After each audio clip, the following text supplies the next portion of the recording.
Bom dia, boa tarde, boa noite, a depender da hora em que você está assistindo este encontro. Meu nome é Eduardo Ferreira, professor de Processo Civil 3. Quase que foi processo constitucional, viu, gente?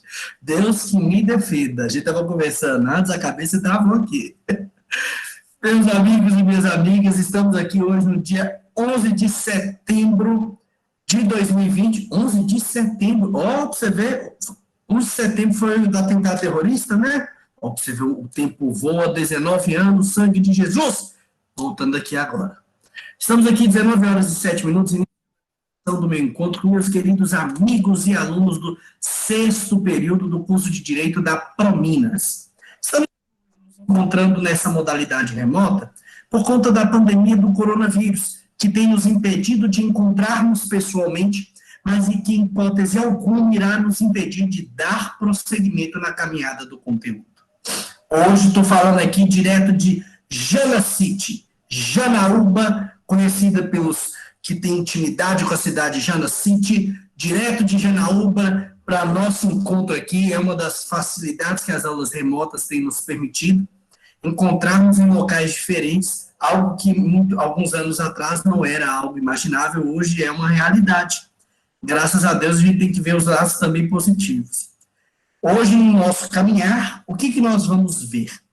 Nós vamos tratar sobre responsabilidade secundária e também fazer algumas análises sobre algumas pessoas que vão responder também no processo de execução.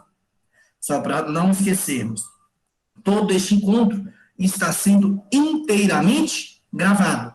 E, posteriormente, eu estarei disponibilizando para vocês, meus alunos da Prominas, lá no Pincel Atômico, e também para todos os meus alunos no meu canal do YouTube, Eduardo Ferreira, gratuito, pode ir lá assistir também, tá bom?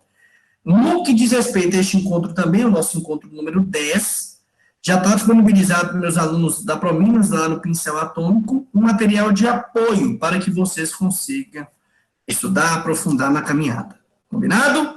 Maravilha. Pessoal, primeiro detalhe, estou gostando que o nosso sextou com essa sabedoria, mais pessoas com as câmeras ligadas, um dia todo mundo vai estar com essas câmeras ligadas aí, tenho certeza, todo mundo com a sua blusa do Clube Atlético Mineiro, todo chique, elegante, né? Deus é mais, né? Deus, oh Deus. Nós vamos fazer um dia que cada um pode usar a blusa do time que quiser, de preferência o Atlético, mas também pode usar outros, tá bom? Voltando aqui, no que diz respeito à nossa aula, vocês já estão acostumados que nossa caminhada é igual novela, né, pessoal? E quais foram as cenas dos últimos capítulos? Falamos de responsabilidade patrimonial, falamos também sobre responsabilidade primária.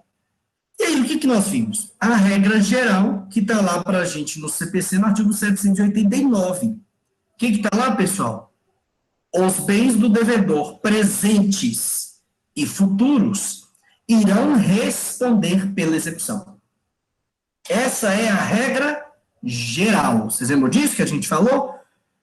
Os bens do devedor respondem pela dívida, sejam os bens presentes, sejam os bens futuros. Não tem brincadeira, tá devendo, vai ter que pagar. Se não pagar voluntariamente, eu pego seu patrimônio à força. Salvo se existir alguma limitação estabelecida em lei para que eu não consiga pegar aquele patrimônio. Igual eu falei ontem, fotografias, vocês lembram disso? Pode tirar foto à vontade, ninguém vai conseguir piorar suas fotos, tá bom? Em regra. O que eu falei também? Aliança, vocês lembram disso?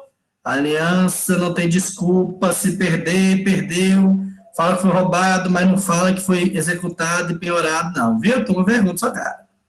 Mas se não houver a situação prevista que me impossibilite, por exemplo, uma penhora, eu vou pegar o patrimônio do devedor. E lá no encontro de ontem, quinta-feira com quê de quase sexta, né, pessoal? Deus é mais, que coisa horrorosa, que piadinha linda, né? Mas em relação à nossa aula passada, nós vimos também bens que, mesmo que não estão diretamente com o devedor, ainda vão responder. Vocês lembram disso? Por exemplo, os bens do devedor que estiverem com terceiros. Eu deixei emprestado, por exemplo, a Luciene, ela está com uma moto minha, Ah, mas o Luciano está com minha moto, é problema dela. Está no nome de Eduardo. Eduardo é o devedor, vou pegar. Vocês lembram que eu falo? Ah, mas o Luciano não quer dar a moto? Ué, tudo bem. Luciano, que triste, nós vamos chorar com você, mas a moto nós vamos levar. Simples assim. Se o bem. Ah, mas é do devedor. O importante é ser do devedor. Nós vimos, inclusive, bens que tiverem sido alienados em fraude e execução. Fraude e execução que, ó, spoiler, aula da semana que vem. Vamos falar de fraude e execução, viu, gente? Fraude contra credores, atos atentatórios à dignidade da justiça. Aula show de bola. Conto com vocês, viu? Semana que vem. Em relação à questão que envolve também fraude contra credores, também bens que vão afetar aqui na nossa caminhada. Só que se vocês se recordam, o artigo 790 ele fala assim: são sujeitos à execução os bens e coloca 2 pontos. Vocês lembram disso? Se não lembram, está aí na telinha no chat para vocês. Só que no que diz respeito ao artigo 790 do Código de Processo Civil, nós não vimos 2 incisos. Nós colocamos ele, mas não tratamos sobre eles.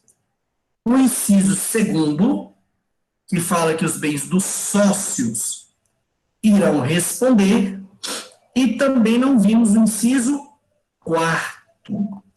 Inciso 4º, que é a questão que envolve os bens do cônjuge ou companheiro, quando os bens próprios ou de suas meações respondam pela dívida. Nós colocamos todo o artigo 790 no nosso chat da aula passada, mas esses 2 incisos em especial, nós não abordamos. Por quê? Porque é a matéria da nossa aula de hoje, como também nós vamos detalhar outros pontos que hoje iremos abordar aqui. O grande objetivo hoje é falar sobre responsabilidade secundária. O que é responsabilidade secundária? Primeira grande observação. Coloca assim: responsabilidade secundária é diferente de legitimidade passiva. Coloca isso, que isso é muito importante, para não confundir. Legitimidade passiva é diferente de responsabilidade secundária. Qual é a diferença? O que é legitimidade passiva, pessoal? O que é mesmo? Me falem aí. O que é, pessoal? Sangue de Jesus. Vamos lá, então. Vou falar para vocês, né? Sei que vocês sabem, mas vocês estão sem graça. Não quer falar. Eu não estou querendo falar hoje. Para disso. Para de mexer o saco. Vamos lá, então. Vou colocar aí para vocês. Eduardo, deixa só uma confirmação aqui. Do artigo 790, todos os incisos são responsabilidade primária, exceto o inciso 2 e o 4. São os 2 exemplos que nós temos lá de responsabilidade secundária. Tá bom, meu amigo? E olha que interessante, coloquei na telinha para vocês. Não se deve confundir a legitimidade passiva com a responsabilidade secundária. Por quê? Está aí também no nosso chat. O sujeito passivo vai ser o executado. É o devedor. Vamos dar exemplo. Verônica é a devedora. O Fred é o responsável secundário. Quem é o executado do processo? Verônica. Entende? Não é o Fred.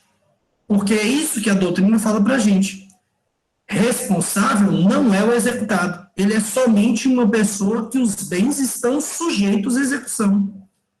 Então, o processo é contra quem, pessoal? Verônica. Vamos imaginar quem é a devedora? Verônica. Só que vamos imaginar que o Fred, por exemplo, ele é um responsável secundário. Ele não vai ser executado do processo. Mas os bens deles vai responder pela dívida aqui existente. Mas quem vai figurar no polo passivo da execução é quem? Será sempre o devedor. Nem sempre o responsável secundário também é devedor. Nós vamos ver alguns casos, por exemplo, fiador. O fiador é quem criou a dívida, gente? Sim ou não? O fiador de um contrato de locação? Não. Quem criou a dívida é quem? O locatário. O fiador é aquele que vai lá e fala, eu garanto, caso ele não venha pagar, eu vou e coloco meu nome à frente. Então, responsabilidade secundária nem sempre quer dizer que aquela pessoa é o devedor. É só que aquela pessoa vai responder também com o seu patrimônio dentro aqui da execução. Verônica falou, legitimidade passiva que pode ocupar o lugar do executado. No caso, Eduardo, seriam as pessoas que são avalistas, fiador? Verônica, é um exemplo.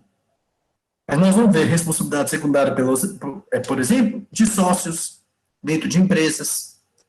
Cônjuge de companheiro responde, gente? Vamos imaginar, a Jamile é casada, o esposo dela tem nada a ver com a dívida que Jamile fez a dívida. E aí? Ele responde? Isso depende da comunhão, como? Aí esse é o primeiro ponto. Ó, lá no 790, os que a gente vai falar é sócios e cônjuge e companheiro. Mas o que eu vou combinar com vocês? Nós primeiro vamos falar de quem? Dos cônjuges e companheiros e depois vamos tratar dos outros casos. Pode ser, pessoal? Então nós vamos falar do 790, inciso 4. Primeiro ponto, o Juliano já fez uma ressalva muito interessante. Qual é o regime de comunhão? Foi isso, não foi, Juliano? A primeira pergunta. É exatamente isso. A primeira pergunta que você deve fazer é o quê? Qual a comunhão, qual o regime patrimonial daquele casal? Mas companheiro não tem regime, tem? Tem sim. A união estável, Maria Tereza, a união estável, quando não foi pactuado entre as partes o regime, pressupõe que é o regime de comunhão parcial de bens. Mas eu posso, por exemplo, imagina, eu e você temos uma união estável, não queremos casar civilmente. Eu e você podemos fazer uma união estável, Maria, e no cartório falar, eu e Maria, nós só queremos o amor, não queremos patrimônio, então nós vamos ter uma união estável com separação total de bens. Podemos fazer isso? Podemos. Como também falando, não, eu não quero só o amor da Maria, não, eu quero o patrimônio de Maria também, viu, gente? Então, vai ser comunhão universal. Na união estável também tem. Se não tiver sido pactuado, pressupõe que é comunhão parcial de bens. Primeira pergunta, quais são os regimes patrimoniais? Vocês se lembram? Vocês já viram isso? Já? Quais são? Universal. Comunhão universal de bens. O que é isso? O patrimônio e depois tranquilo? Parcial de bens, tudo que adquire depois do casamento. Comunhão parcial de bens. Todos os bens, dívidas que surgem depois da união são 50-50, salvo questões que são excepcionais, por exemplo, herança, entre outras questões. Terceiro regime, separação total de bens. E essa separação total pode ser em duas modalidades. A separação total, que é quando as partes escolhem um casal, e a separação obrigatória. As situações que o Código Civil determina que obrigatoriamente vai ter que ser separação. Por exemplo, pessoas que divorciaram e ainda não fizeram a partilha. Pessoas acima de, se não me engano, 70, 80 anos de idade. A lei determina quais são os casos, tá bom? E, além disso, tem mais algum regime? Tem. Eu acho que tem um novo aí. Esse regime, ele não é nem tão novo, mas ele é pouco utilizado. Sabe qual que ele é? Participação final nos aquestos. Você sabe quem é que todos falam que tem um casamento nessa modalidade patrimonial? Luciano Huck e Angélica. É o mais justo. O mais justo. Participação final dos aquestos. Por quê? O que é participação final dos aquestos? Pessoal, o que é casamento por direito civil? Casamento é um contrato de pessoas que querem somar patrimônio. Ah, Eduardo, mas e o amor? A minha alma gêmea, para disso. O direito é isso, não. Nós estamos analisando aqui friamente. É um contrato. Tá bom? Ah, mas eu quero analisar com o coração. Toma vergonha. Não é aqui. Aqui nós vamos falar sobre direito. E é um contrato de pessoas que querem somar patrimônio. Tá bom? Perfeito. O que é a participação final dos aquestos? Vamos imaginar o Juliano vai casar com a sua esposa, por exemplo. O Juliano declara todo o patrimônio que ele tem hoje. A esposa dele declara todo o patrimônio que ela tem hoje.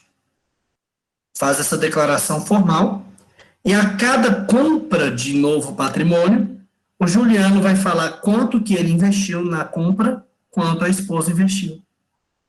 No final do casamento, como uma empresa, uma sociedade empresária, vai se analisar o que o Juliano investiu ao longo do casamento, o que a esposa investiu ao longo do casamento, e a divisão se dá assim. Tá bom? É interessante? Sim ou não? Tenta oferecer para seu esposo ou para sua esposa outro regime para você ver. É bom que já é um pré-divórcio, mas você nem casa, né? É muito difícil. Não é fácil não, viu? Ele fala assim, amor, eu queria conversar com você, porque a regra no Brasil é o quê? Comunhão parcial de bens. Se você quiser ter um diferente, você tem que fazer uma questão chamada pacto antinupcial. Ô Eduardo, esse regime, ele é igual ao do universal? Ele demora para fazer a verificação de bens, alguma coisa assim também? Não, porque você vai declarando tudo. Eu considero ele muito mais fácil. Porque a cada compra de patrimônio você vai declarar. Verônica deu 10 mil, eu dei 50. No outro, Verônica deu 200 mil, eu dei 100. Aí vai somando e vê quanto que cada um tem e depois faz a divisão. Tranquilo? Pessoas que têm patrimônios muito elevados tendem a ter esse ou separação de bens. Tá bom? Maravilha. E aí, aqui, Jamil falou, esse regime mantém o patrimônio individual de cada um durante o casamento sem comunhão dos anteriores e nem futuros. O da participação final dos aquestos, né, Jamil? Seria mais ou menos, exatamente isso. É uma individualização. Eu costumo falar que a parte financeira, e isso para todos os casais, porque eu advogo muito em questão de divórcio, e eu falo por experiência como advogado, uma das coisas que mais afeta relacionamentos é a parte financeira. Então, é muito importante o casal conversar abertamente sobre questão financeira, porque isso influencia muito no dia a dia. Ah, Eduardo, mas o amor vencerá. Vencerá, você vai ver vencer nele, onde ele vai vencer. Lá no meio de uma audiência, de um divórcio na sua cara, fica achando que amor segura? Não, é todo. Por isso que é tão complexo o casamento. Por isso que um casamento tem todas as peculiaridades, procedimentos que têm que ser seguidos no Brasil. Tá bom? Maravilha. Se for um regime de comunhão universal de bens, o que o Juliano tinha perguntado é importante. Comunhão universal, e vai lá para bagunça. Tá bom? Se for separação total de bens, opa, seu bem é seu bem, meu bem é meu bem, sua dívida é sua, a minha dívida é minha. Não comunicaria. Tá bom? Parcial, depende da união, e participação final dos aquestos também. Só que, além disso, quando falo em casamento, eu tenho também que falar de 2 artigos. Mas vocês sabem que eu gosto um pouco de sair e estudar a nossa disciplina com o máximo de interdisciplinariedade possível. E aí, vocês sabem que eu vou sair um pouquinho aqui, eu vou onde agora? Vamos lá, no Código Civil de 2002. Vocês gostam quando a gente dá esse passeio em outras áreas do direito? Só para a gente ficar mais doido ainda? Fala assim, Eduardo, Jesus, fica tranquilo, porque aqui vai ser rapidinho, vai ser um passeio rápido. Porque nós só vamos ver 2 artigos.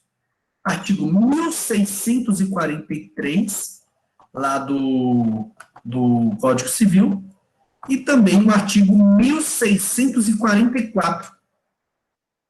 E com o artigo 1644, lá do Código Civil, vão falar para a gente de questões que envolvem dívidas dos cônjuges ou companheiros.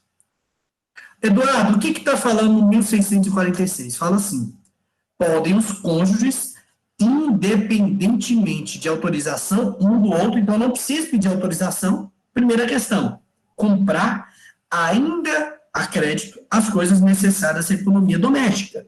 E segundo, obter por empréstimo as quantias de aquisição dessas coisas que dessas coisas possa exigir. Então, quer comprar as questões para dentro de casa, questões para o uso doméstico, você não precisa pedir autorização e mesmo assim vai ser dívida do casal. Olha que interessante. Ah, vamos imaginar então que o Lucas fez a feira da casa. A esposa dele virou e falou, não vou pagar. O que você vai falar, Lucas? Toma vergonha na sua cara. Porque com base no artigo 1643, inciso 1º, eu fiz uma compra para questões que envolvem economia doméstica e é minha dívida e sua dívida. Ah, Lucas, mas você comprou 2 caixas de cerveja no supermercado.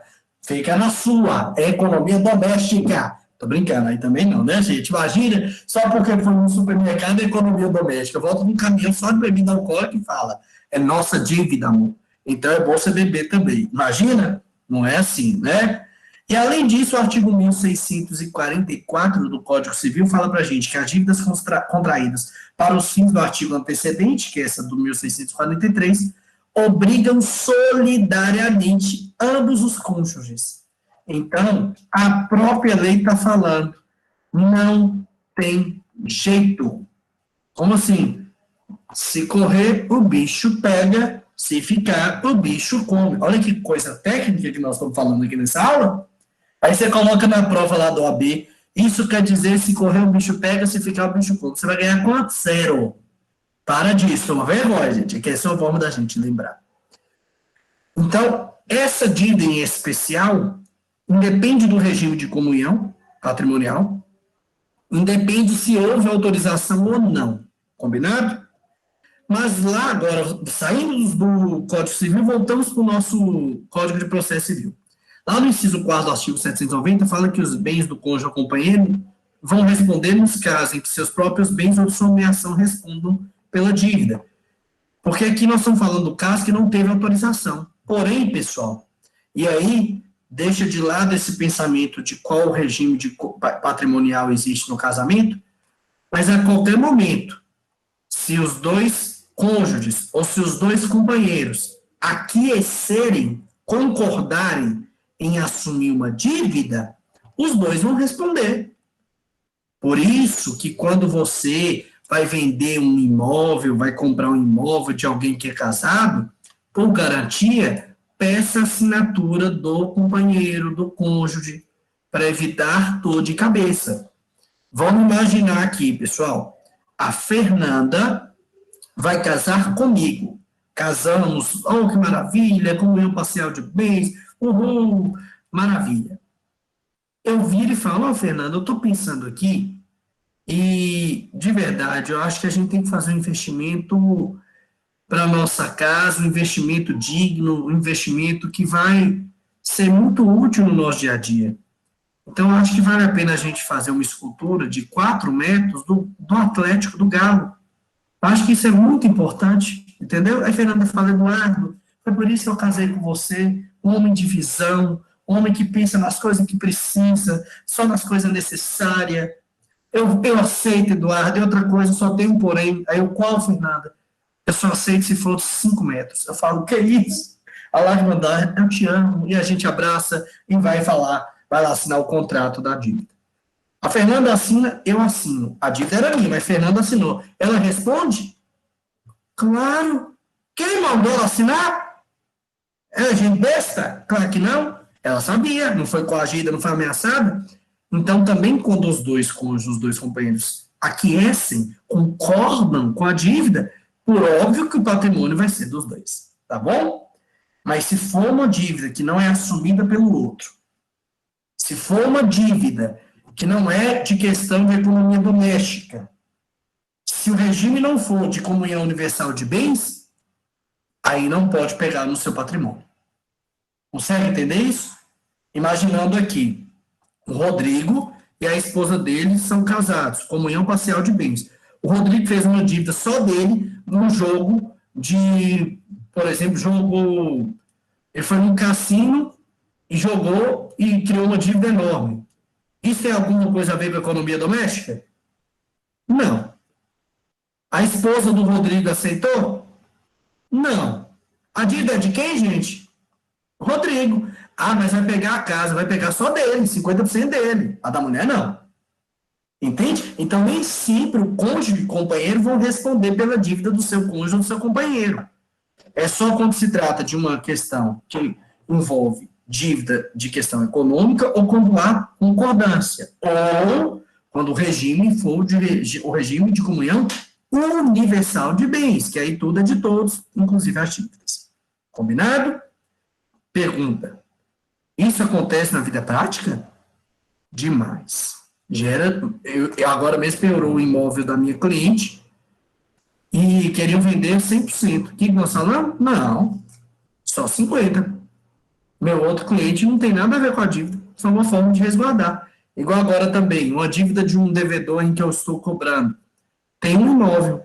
Ah, mas o imóvel também é da mulher. Eu piorei só 50%, vou vender 50% do imóvel. Ah, mas por quê? Porque a dívida é dele, não é dos dois, porque se fosse dos dois eu vendi o imóvel inteiro. Tá bom? Muitos questionamentos chegam no Poder Judiciário de dívida de jogo, vocês acreditam? Vocês já entraram em cassino? Algum cassino ao longo da vida? Gente, conselho. Coração de Jesus é um cassino. A gente entra lá, fica doido, né? Aqui. É só um comentário.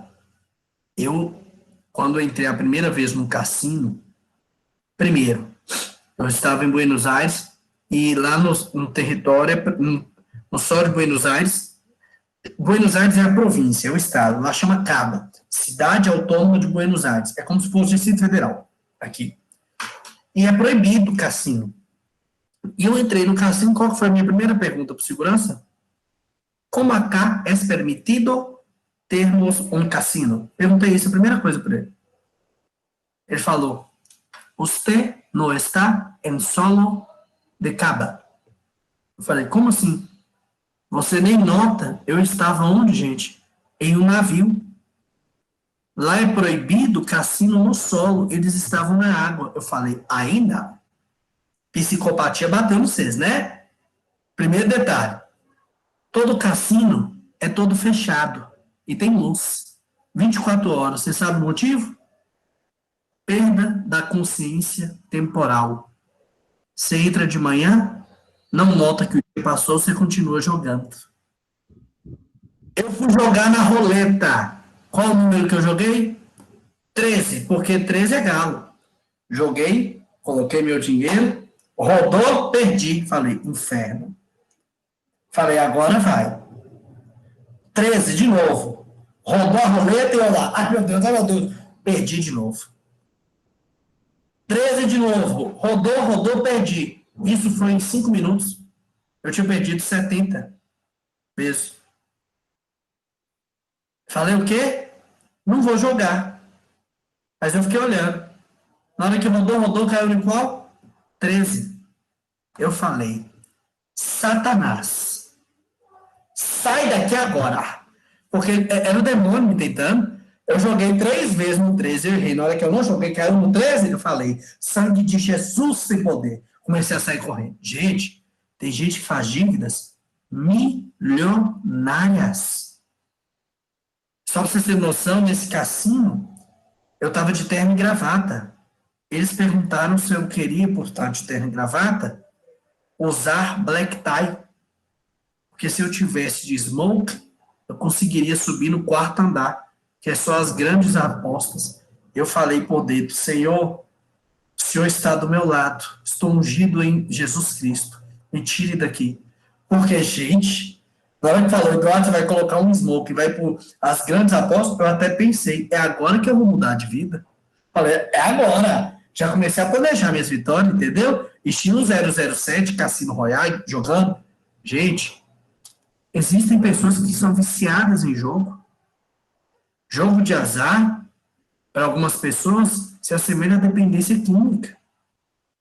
Tem gente que faz dívidas de valores de casa em um dia de jogo. Se simplesmente vir pegar o patrimônio do esposo, da esposa, do companheiro ou da companheira, então só pode pegar nos casos excepcionais que é permitido por lei. Tá bom? Maravilha. Quer saber? Até agora. Estamos entendendo? Show de bola. Sabiam de... Eduardo. Pode falar. Pode falar, Rodrigo. E quando essa dívida é decorrente de uma situação que aparentemente é ilícita, digamos, jogos de azar, como é que funcionaria? É sócio? De ser cobrado? Isso. Normalmente, quando tem jogos de azar, eu vou falar um exemplo, jogo do bicho, que hoje é acredito, pode ser que você tenha pensado nisso, ou então em algo parecido. Eles pegam outros documentos para dar uma cara de licitude ao negócio. Por exemplo, você assina um cheque, assina uma nota promissória. Se você assina isso, o que a pessoa tem? Um título executivo e judicial. Entende? Era essa a dúvida mesmo. Porque eu não posso virar e falar, eu vou cobrar ali, o que eu estou cobrando? Jogo do bicho. Aí o juiz fala, você está doido? Isso é contravenção? Você não pode nem cobrar. Porque licitudes não podem ser cobrados, mas normalmente eles tentam maquiar de outra forma. Tá bom? Maravilha, então. Aqui, no que diz respeito à questão que envolve a nossa caminhada, nós vamos seguir firmes agora para tratar de outros pontos. Daqui a pouquinho nós vamos falar do sócio, porque quando eu for falar do sócio, eu vou falar do artigo 795. Agora eu quero ir no artigo 791. Vou colocar ele para vocês. Primeiro eu coloco o caput para vocês. Lá no 791, fala de uma questão que envolve terreno. Vou colocar o parágrafo primeiro também. E vou colocar também para vocês no nosso chat o parágrafo segundo. Para a gente começar a bater um papo sobre ele. Tá bom? Já aparece aí para vocês o artigo 791 inteiro no nosso chat. Parágrafo primeiro, parágrafo segundo também. Combinado? E lá no 791 fala assim: se a execução tiver por objeto obrigação de que seja sujeito passivo o proprietário de terreno submetido ao regime do direito de superfície ou o superficiário, responderá pela dívida exclusivamente o direito real do qual é titular o executado, recaindo a penhora ou outros atos de constrição exclusivamente sobre o terreno, no primeiro caso, ou sobre a construção ou plantação, no segundo caso. Parágrafo 1º.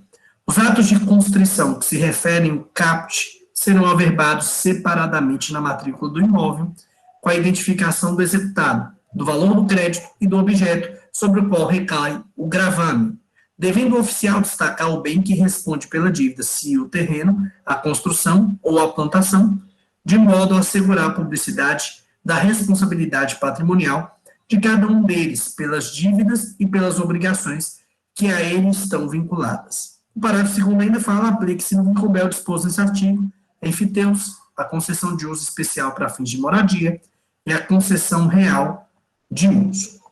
Eduardo, maravilha, leu aí o 791. Basicamente, eu não entendi nada. Isso acontece. Comigo aconteceu. Quando eu li a primeira vez esse artigo, não no CPC 2015, no de 73 tinha um semelhante. Lá no CPC de 73, nós tínhamos um artigo que era direcionado a uma questão parecida, mas não idêntica. Por quê? Porque o 791 é uma novidade do CPC de 2015. Direito real de superfície está lá para a gente entre o 1369 até o artigo 1377 do Código Civil de 2002. Coloquei para vocês. Onde que está isso? Lá no Código Civil, o direito real de superfície. Ele pode ser concedido de forma gratuita ou onerosa por um proprietário para outra pessoa construir ou plantar no terreno. Isso tudo feito por um registro. Pessoal, vamos dar um exemplo. Imagine que eu tenho um lote de 5 mil metros, não, de 15 mil metros quadrados. É um lote grande? Sim ou não? Imagina? No meio de uma cidade? Só que eu não quero vender meu lote. Por quê? Eu sei que ele vale muito. Eu quero vender mais à frente, eu não estou precisando agora. Só que aí, vamos imaginar que a Rafaela liga para mim. E Eduardo, tudo bem, parceria? Eu falei, parceria, tudo bem? Ó, eu quero fazer uma parceria com você. Eu falei, que parceria é essa? Você tem um lote de 15 mil metros quadrados. O que você acha de eu construir lá? Fala, sai fora, lote é meu. Vai comprar um lote pra você? Não é que você é invejosa? Ela fala, não, moço, eu vou pagar para você. Eu construo no seu imóvel, utilizo esse direito na construção, o que está construído lá e eu vou usufruir, mas o imóvel é seu e eu vou te pagar um valor. E eu vou construir no final, por exemplo, do nosso contrato, por exemplo, muitas vezes, a construção fica para o dono do imóvel. Você sabe onde muita gente faz isso? Supermercado. Muito supermercado constrói de uma hora para outra. Vocês já repararam isso? Porque muitas vezes a pessoa cede o terreno, a pessoa vai lá e constrói. Ou então plantação. Ó, eu estou sabendo que a Maria Tereza tem uma fazenda de 60 hectares. Eu vi para a Maria Tereza e falo, Maria Tereza, me dá 1 hectare, eu vou plantar lá, eu te pago um valor. Eu não tenho a fazenda, mas eu tenho toda a estrutura para fazer a plantação. Maria Tereza vira e fala, show de bola. Isso é o direito de superfície. É você, como um dono de um imóvel, poder dispor para a pessoa construir, para a pessoa plantar. O imóvel é seu, mas a pessoa tem o direito de usufruir daqueles direitos que ela ali está auxiliando você, construindo um imóvel, fazendo uma plantação, por exemplo. Tá bom? O que o 790 vem fazer para a gente? Uma divisão de responsabilidade muito clara. Se a dívida for de um ou do outro, isso vai influenciar qual patrimônio eu posso pegar. Vamos dar um exemplo? Imagina no caso da Rafaela, ela construiu no meu imóvel. De quem é o imóvel? De Eduardo, concordam comigo? Só que ela está usufruindo da superfície que ela construiu lá. Nós temos um contrato, vamos imaginar, de 20 anos. Eles podem pegar o meu imóvel? Sim ou não? Podem ou não? Podem. Mas e a construção da Rafaela? Não. Vai ter que respeitar. Por quê? Um detalhe, isso aqui não pode ser de boca não, viu, gente? É tudo documentado até para você ter comprovação disso. Tá bom? Tudo escriturado, leva no cartório. Tem que ficar individualizado. Vamos imaginar, então, que, na verdade, quem tem a dívida é a Rafaela. Pode vir pegar meu imóvel? Claro que não. Mas e a construção? Pode. É isso que está falando para a gente o 791. Que quando se tratar dessa questão que envolve direito de superfície, tem que ficar muito bem individualizado. A questão de quem é responsável patrimonialmente pela situação. Tá bom? E isso é muito importante para evitar que uma pessoa venha responder por algum prejuízo ou dívida de outro. Combinado? A Verônica falou, tem um prazo no contrato, eu uso, né? Quando constrói. Aí, Verônica, vai depender do contrato entre as partes, o que eles determinarem. Pode ser que, por exemplo, tem muitos imóveis no centro. Construção de prédios, por exemplo, o cara constrói prédio e dá 2 apartamentos para o dono do imóvel. Muitos fazem isso, é de um lote, né, Juliano? Aí constrói um prédio de unidades, ele ganhou 2 apartamentos, ele ganhou 2 vezes. É interessante para todo mundo, né? Se o apartamento ficar construído, né? Porque tem uns prédios também que começam e depois nada, né? Tem que rezar. Mas isso acontece. Outra coisa, vocês lembram quando a gente falou de alguns deveres que o exequente vai ter ao iniciar a petição inicial de execução? E aí tem uns lá que envolve, por exemplo, laje. Direito de laje hoje, desde 2017, é algo incrível, gente. O que antes era algo costumeiro, um churrasco na laje, vou fazer uma casa em cima da laje. Hoje você pode vender a laje, a parte de cima do seu imóvel, e hoje é determinado no Código Civil, é tudo muito bem detalhado. Sabe por quê, pessoal? Aí você pode virar para mim e falar, ô Eduardo, por que o Juliano vai querer construir um imóvel que não é dele? Vamos imaginar que você quer ter uma loja na Quinta Avenida. Onde é a Quinta Avenida? Um dos metros quadrados mais caros do mundo, em Nova York. Você consegue comprar um imóvel lá? Dificilmente, porque quem tem não vende. Mas você quer construir. Vale a pena construir na Quinta Avenida? A avenida mais conhecida do mundo? Sim ou não? Vale. A depender do seu empreendimento, vale a pena. Não precisa ir longe, não. Montes Claros, Minas Gerais. Compre um imóvel lá dentro do centro. Você consegue comprar? Quem tem não vende. E aí? Muitas empresas, lógico, são empresas de um porte maior, né, pessoal? Porque uma empresa pequena não tem condição de fazer isso. Vão lá e constrói. Eu, por exemplo, fiz uma locação para um cliente, que eu mexo com direito imobiliário, e no contrato que eu fiz com ele, o cliente meu, ele tinha um galpão de 4.000 metros quadrados, mas todo aberto. E a empresa precisava fazer uma construção toda individualizada. Pessoal, eles gastaram acho que uns 300 mil reais só para fazer a individualização. Só que o que está determinado no contrato? Ao final do contrato, a construção é do meu cliente. Ele ficou sem cobrar alguns meses de locação e vai ainda ganhar uma construção. Isso acontece muito, principalmente em empresas que têm capital elevado que conseguem fazer isso. Tá bom? Maravilha. João falou aqui que tem uma laje hoje, e outra coisa, tem umas lajes cada vez mais valorizadas. Tem uma que é conhecido, Bar da Laje, no Rio de Janeiro. Vocês já ouviram falar dele? É bem no morro, e virou um bar violentíssimo, que era em cima de uma laje, você vê o Rio de Janeiro inteiro. Quem tiver a oportunidade uma vez de ir no Rio, passa lá, que é uma visita interessante, pelo menos para ter uma... Passar uma reportagem no Fantástico sobre isso aí. Fantástico. Agora?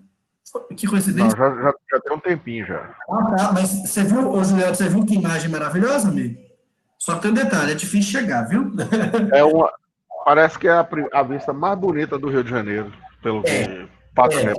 Só que você chega lá só de mototáxi. Não sobe de outra forma. E mototáxi bem emocionante, viu, gente? Você dá taquicardia, síndrome do pânico, acho que você chega lá tão com adrenalina elevada, que vai correndo igual um doido, que qualquer coisa você acha bonito só de você estar vivo. Talvez isso influencie bastante, tá bom? As brincadeiras à parte, vamos seguir na nossa caminhada. 792, está falando de quê? Fraude à execução. Vocês querem que eu fale hoje? Não vou falar. Por quê? Eu não quero.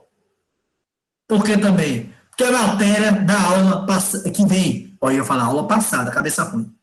Aula que vem, nós vamos falar de fraude contra credores, fraude de execução, ato atentatório à dignidade da X. Posso comentar aqui com vocês? Chega pertinho. Não conta muito para os outros, não. Mas nós vamos falar de duas táticas que vão ajudar você no dia a dia prático, fazer com que você amarre o executado para não vir a sofrer fraude de execução e fraude contra credores. Eita! Tá vendo? Eu já conto as cenas dos próximos episódios para vocês virem mesmo, tá bom? E tem que vir, igual eu sei que muitos estão à tarde assistindo, Laços de Família. Que aquela novela voltou a passar na Globo. Dia desse eu estava assistindo. Aquela novela é boa demais. E eu odeio novela. Então nós sempre temos esse mesmo carinho que muitos não têm já, eu sei, com Laços de Família, tem que ter com aulas de processo civil 3. Então, quinta que vem nós vamos ver isso, e por isso eu vou pular o artigo 792, combinado? Hoje, então, nós não vamos falar sobre o artigo 792, que é um dos pontos que nós vamos abordar na próxima aula. Hoje, nosso objetivo é falar de responsabilidade secundária, tá bom? Show de bola. Vamos, então, pular para o 793. E o que fala no 793? Verão, por favor, vê a reprise, pois ministro aula energia. Sangue de Jesus. Tudo bem, nós aceitamos. Mas nosso coração já ficou aqui doendo com esse trem assim. Tudo bem, Aí você assiste lá, pra você pegar tudo, viu, Verônica? Combinado. Mas é por uma causa muito nobre. Verônica, você dá aula em que série? Nós temos também a Luciane que dá aula aqui, não tem, pessoal? Acho que a Jamile também dá aula, não dá? Eu dou aula no 5º período e 3º período da Unimonte Ciências Contábeis. Que maravilha. Ah, então a Verônica está calculando tudo. Aquele dia que a gente foi fazer a atualização monetária, estava sabendo muito mais que nós. Ó, pra você ver, a gente tem que ficar esperta.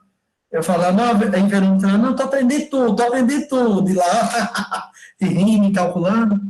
Mas eu sinto um peso muito grande dar aula para vários professores, é algo que me incentiva bastante. É um prazer ter vocês aqui.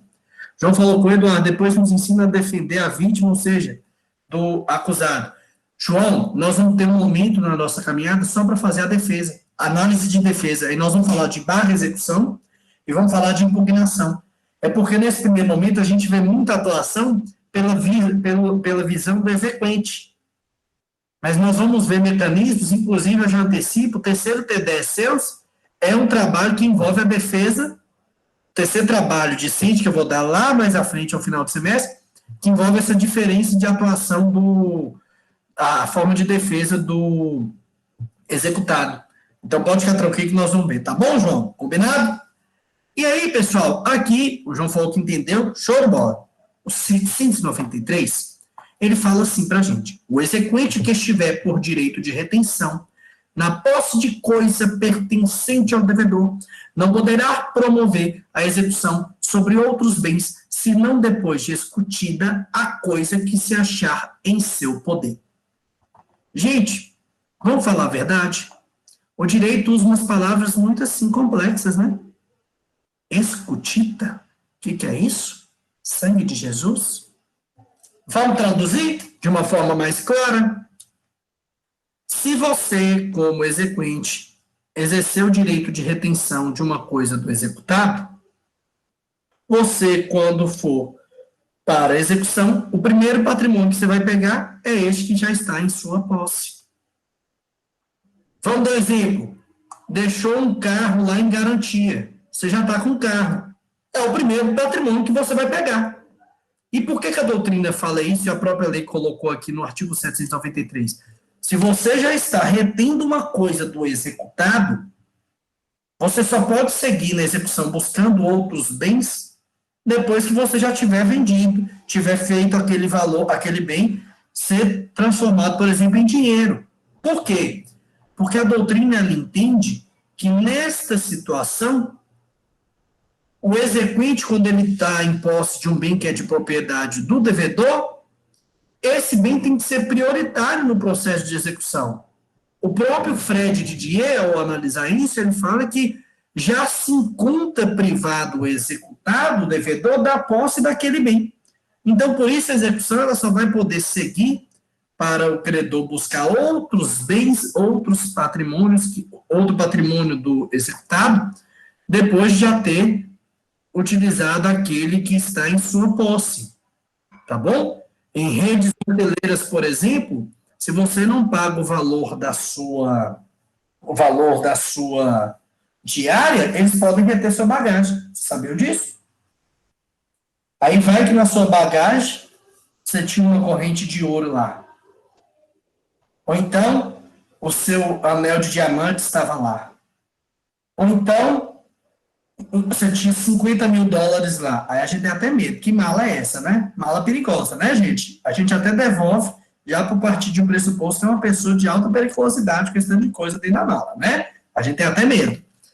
Mas se você tiver, o artigo 793 fala pra gente dessa necessidade de esse bem que está em sua posse ser prioritário aqui na busca pela satisfação do crédito. Eduardo. Pode falar, Juliano. Não sei se está relacionado à matéria, mas, por exemplo, na ação, quando você solicitar que você coloque algum bem em penhora, você como executado, você coloca um bem, o exequente aceita aquele bem na penhora, no final da ação. Se ele ganha a ação e ganha aquele bem, por exemplo, o bem não equivale ao valor da dívida, por ele ter aceitado aquela dívida quitada, ou ele pode requerer valores adicionais. Nós vamos ver isso, Juliano, quando a gente estiver falando dos atos de alienação e expropriação de patrimônio. Quando há penhora, a caminhada depois da penhora e avaliação é ou a adjudicação, quando você aceita o bem para bater na dívida, ou a busca da alienação, que pode ser uma alienação particular ou uma alienação por leilão público. Se depois que vendido, por exemplo, o patrimônio, ainda existe dívida, o que vai acontecer, Juliano? Pega o valor, abate na dívida, continua a execução com base no que sobrou, o que ainda falta receber. Tá bom? E aí, vai seguir. Quando fala aceitar, é aceitar naquele momento, porque o que eu entendo, o exequente, ele deve pegar quantos patrimônios conseguir. Quanto mais, melhor. Por quê? Vai vendendo, e na venda, o objetivo é pagar inteiramente o crédito. Então, quanto maior número de patrimônio você conseguir penhorar, por exemplo, melhor. Tá bom? Mas fica tranquilo que isso nós vamos ver um pouco mais à frente, se é matéria mais metade para o final do semestre, quando a gente vai fazendo essa análise da penhora. Tá bom? Me fala se consigo entender aqui. Ok. Maravilha, então. Vamos falar do 794. Gente, quem está no 794, nós já falamos dessa pessoa aqui, viu? Quem é? Fiador. Sangue de Jesus tem poder. Entregou a canetinha na sua mão, para você assinar um contratinho, como fiador. Joga a caneta na cara da pessoa e sai correndo. Gostaram da dica? Foi até meio cantado. Vocês gostaram? Vem aqui, só assinar, aqui ó, capeta tentando, tem que assinar, assina. Toma vergonha, gente, isso é perigosíssimo. Você fazer isso é por filho, por mãe. Aí uma pessoa na rua vem e fala, vem aqui ser fiador, eu vou, tá aqui, vai, você vê. Tudo bem, pode ir, só que eu já te antecipo, muito perigoso. 794 fala pra gente, o fiador, quando executado, tem o direito de exigir que primeiro sejam executados os bens do devedor situado na mesma comarca, livres e desembaraçados, indicando-os pormenorizando a penhora. Além disso, o fiador, ele responde aqui, ele é o devedor, o fiador, quem deve é quem tem a dívida. Mas ele, como o fiador, ele assinou, subscrevendo, falando assim, vamos imaginar, João Dardier tem a dívida, eu fui fiador de João Dardier, o que eu estou falando? Se João Dardier não pagar, eu pago. Isso que é a fiança. É uma garantia pessoal. É o fiador falando que eu assumo a dívida. Tá bom? O Eduardo, e nós estamos falando só da execução. De certa forma, quando o fiador, quando um banco, por exemplo, pega e bloqueia a conta de uma pessoa, de um fiador, só deixa a pessoa receber apenas o salário. É lícito isso fazer, assim, se for pensar de forma... Principalmente se tiver um processo judicial que determinou isso. E aí, se você for ver questão de banco, também vai depender muito do que está no contrato. Porque tem contratos outros que já falam assim, eu autorizo que bloqueie minha conta. Aí você assinou aquele contrato autorizando. Tá bom? Você fala no contrato que ele assinou como fiador. Teria que observar se tem essa cláusula aí. Entende? E olha que interessante. O fiador tem direito de falar o quê? Pode vir no meu patrimônio. Mas antes de vir no meu patrimônio, tem que pegar todo o patrimônio do devedor. Igual eu falei, eu sou fiador de João Dardier, não é? Mas João Dardier tem patrimônio. Não vem no meu não, sai fora. Pega primeiro o dele, acaba com o patrimônio dele todo. Se ainda faltar alguma coisa, aí pode vir no meu. O fiador tem esse direito, viu, pessoal? Pessoal, no que diz respeito ao fiador, se os bens do devedor não satisfazerem a dívida, aí eu vou começar a pegar o patrimônio do fiador. O fiador também ele vai poder pagar a dívida. E mesmo se ele não fizer isso voluntariamente, mas fizer isso de forma forçada, pegou o patrimônio dele, o fiador tem direito de executar quem ele garantiu. Vamos dar um exemplo. No processo em que eu sou fiador de João Dardier, pegou o patrimônio meu. Eu posso executar, então, João Dardier. Ué, João, eu estava te garantindo, mas a dívida era sua. Qual que é o risco? Qual que é o problema? Você pegou meu patrimônio é porque João Dardier não tem. Concorda comigo ou não? Então, é uma dor de cabeça. Mas, teoricamente, você vai poder executar. Tá bom? Só que eu quero que coloca um asterisco no parágrafo 3º, em nome de Jesus Cristo, que um dia veio aqui e morreu por nós, viu? Coloca assim, em nome de JC, Jesus Cristo, não esquecer. Pelo amor de Deus. O que está querendo dizer? Benefício de ordem. Renúncia de benefício de ordem. O que é essa questão que o fiador fala? Antes de pegar meu patrimônio, eu pego do devedor. Chama-se benefício de ordem. Conseguiu entender isso? Você sabe o que vai depender? Para quem você vai estar advogando. Simples assim. Se você é advogado do credor, você vai fazer o fiador renunciar. Se você é advogado do devedor, você fala para ele não renunciar. Eu, por exemplo, que fecho muitos contratos de locação de questões imobiliárias, eu sempre coloco na cláusula da fiação assim: os fiadores renunciam expressamente ao benefício de ordem. O que isso acarreta? Na execução, eu não preciso ir primeiro no bem do devedor. Eu já posso ir direto no do fiador. Tomem muito cuidado. Se forem fiadores, leiam com atenção o contrato. Nos contratos que eu faço com meus clientes, eu coloco que os fiadores renunciam o benefício de ordem. Para o meu cliente, que é o credor, isso é bom? Sim ou não? Ótimo. Agiliza a vida. Eu coloco o João Dadier, eu coloco o fiador, eu coloco todo mundo no mesmo balaio, pega de quem pegar, o importante é pagar meu cliente. E meu cliente me pagar. Concorda comigo? E esses fiadores nem prestam atenção nessas escritas, nesses detalhes, né? Eu entrego para a pessoa e coloco falando que ela teve o direito de buscar um advogado. Porque aí depois, eu não sabia. Aí é o problema da pessoa. Ela tem que procurar um advogado, por quê? Pessoal, nós, como operadores do direito aqui, nós temos que fazer isso com nossos clientes no futuro, vocês, e eu faço com os meus. Brasileiro não lê contrato. Isso é um costume. Só que essa não leitura gera tanta dor de cabeça. Você sabe por quê? Que para o brasileiro é caro pagar o advogado para ler o contrato. Ele não quer ler o contrato e não quer pagar um advogado para ler o contrato para ele. Mas depois que ele assina o contrato, que ele não leu, e que ele não pagou o advogado para ler, ele quer que o advogado resolve, e de preferência, de graça. O brasileiro é assim. Se depender do brasileiro, advogado morre de fome. Viu, gente? Todas as profissões têm que pagar. Você vai no médico, você paga. Para fazer uma consulta, você vai no dentista, você paga. Você vai no advogado, é só uma dúvida. Só uma dúvida. Uma vez o cliente falou comigo, mas você cobra por hora, é uma dúvida rapidinho, e é simples. Sabe qual foi a minha resposta para ele? Se fosse simples, você não estaria me procurando. Você teria resolvido sozinho. Acabou. Rachada na cara da pessoa, sim ou não? Voadora na cara, ninja, samurai, sim ou não? Quem fala o que quer, escuta o que não quer. Toma vergonha. A pessoa ainda tem coragem de falar isso comigo, é fácil. Eu faço isso. Se for a vontade de falar, então por que você está me ligando? A vontade de falar, onde você está? Estou indo aí te bater agora, de raiva.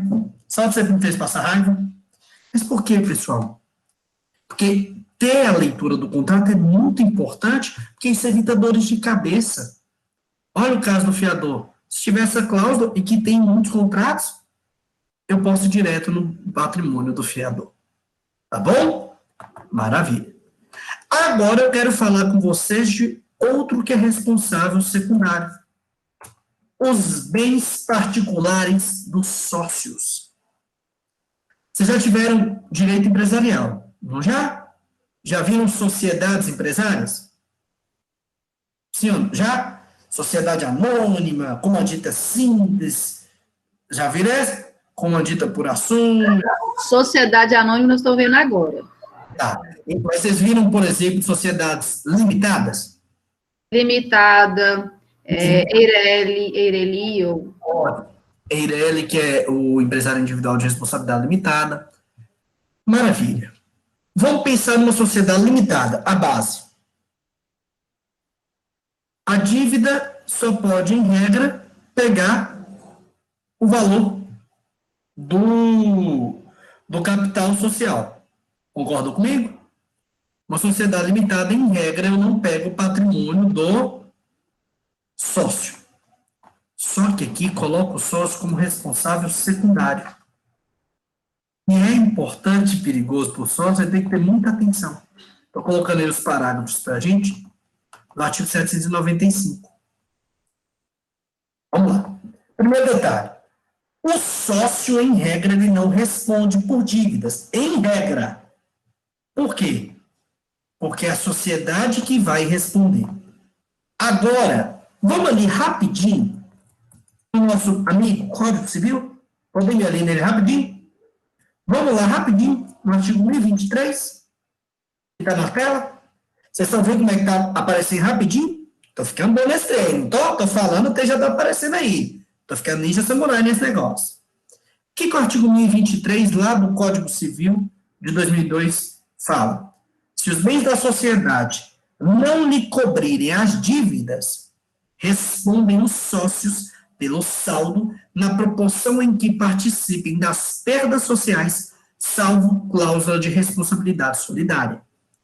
Então, estou deixando claro aí.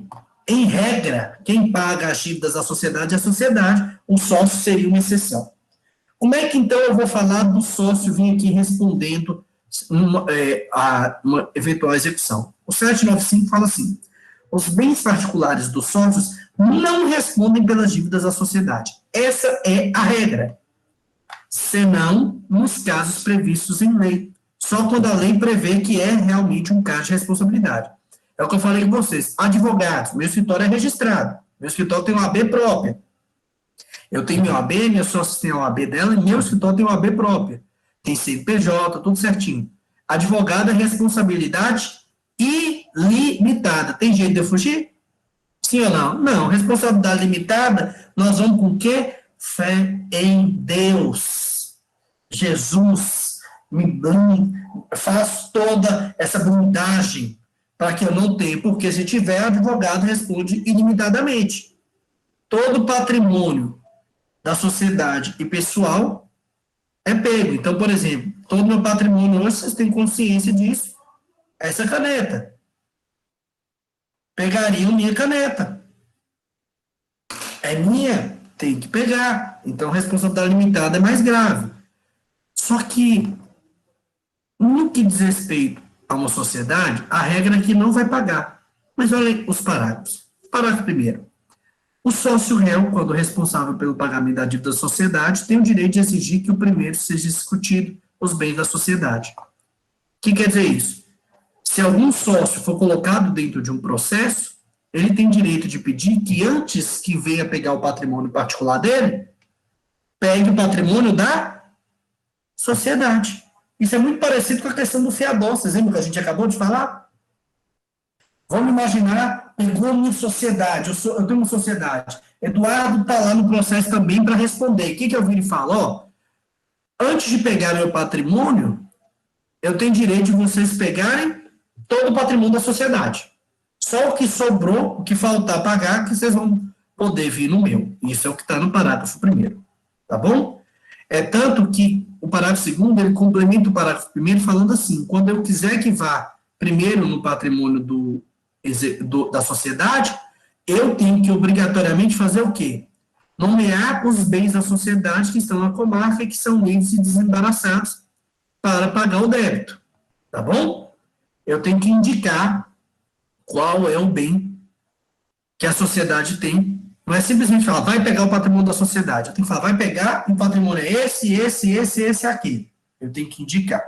Tá bom? Parágrafo 3º fala pra gente que o sócio que paga uma dívida tem o direito de executar a sociedade dentro do próprio processo. Vamos imaginar que eu não quero ter dor de cabeça. Eu, Verônica e Maria Tereza tem uma sociedade. O que eu faço? Ó, paguei, já está resolvido lá. Agora nós vamos resolver entre nós três. Ó, Maria Tereza, ó, Verônica, vocês estão me devendo, a sociedade está devendo, como é que nós vamos fazer? Mas aí o processo já foi resolvido. Então, o sócio que paga a dívida em nome da sociedade tem direito de executar a sociedade. Tá bom? Alguns fazem isso para evitar juros, multa, entre outras questões. Pensem, por exemplo, em cumprimentos de sentença, que tem multa de 10%, mais honorários de 10%.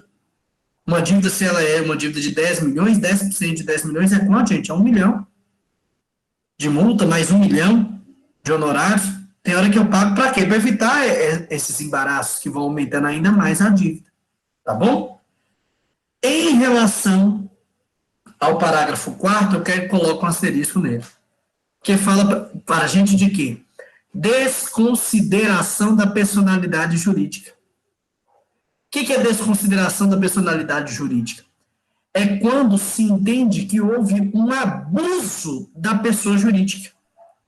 Vocês lembram que eu comecei a falar com vocês sobre isso no último encontro? Falei o quê, pessoal? Tem pessoas que têm a pessoa jurídica e colocam tudo no nome da pessoa física. Ou então a pessoa tem a pessoa jurídica e todo o patrimônio dele está no nome da pessoa jurídica. Ele não tem nada no nome dele. Quando existem esses eventuais abusos, eu tenho uma possibilidade de pedir o quê? A desconsideração da personalidade jurídica. Que aí desconsidera a personalidade jurídica e aí eu consigo ir direto no patrimônio dos sócios. Só que anotem assim, isso não é automático. Para existir a desconsideração da personalidade jurídica, tem que passar por todo um incidente de desconsideração, onde os sócios e a sociedade vão ter o direito de se defender. Então, não é algo automático, não é assim, quer? Não é assim, não. Tem todo um procedimento que tem que ser seguido antes de acontecer a desconsideração da personalidade jurídica. Se ela vier a ocorrer, maravilha, já vou pegar o patrimônio dos sócios direto. Tranquilo? Perfeito, então.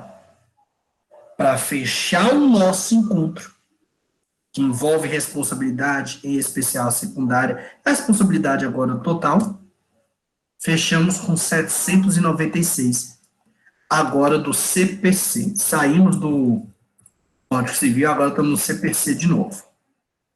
O artigo 796 fala assim, o espólio responde pelas dívidas do falecido, mas feita a partida, cada herdeiro responde por elas dentro das forças da herança e na proporção da parte que lhe couber. Eduardo, o que quer dizer isso em nome de Deus? Vamos lá. De quem é a responsabilidade pelas dívidas do espólio? Do próprio espólio. Concordam? Posso pegar patrimônio do herdeiro? Sim ou não? Não. Não pega patrimônio do herdeiro, não. É só o patrimônio do espólio. Mas, se já tiver tido a partilha dos bens, fez todo o inventário, já partilhou, a parte já foi, por exemplo, para o Lucas, a parte já foi, por exemplo, para a Jamília, a parte já foi, por exemplo, para a Clara, a parte já foi para a Alessandra, depois de feita a partilha, aí eu vou poder pegar, sim, das herdeiras, mas somente o que elas receberam do espólio.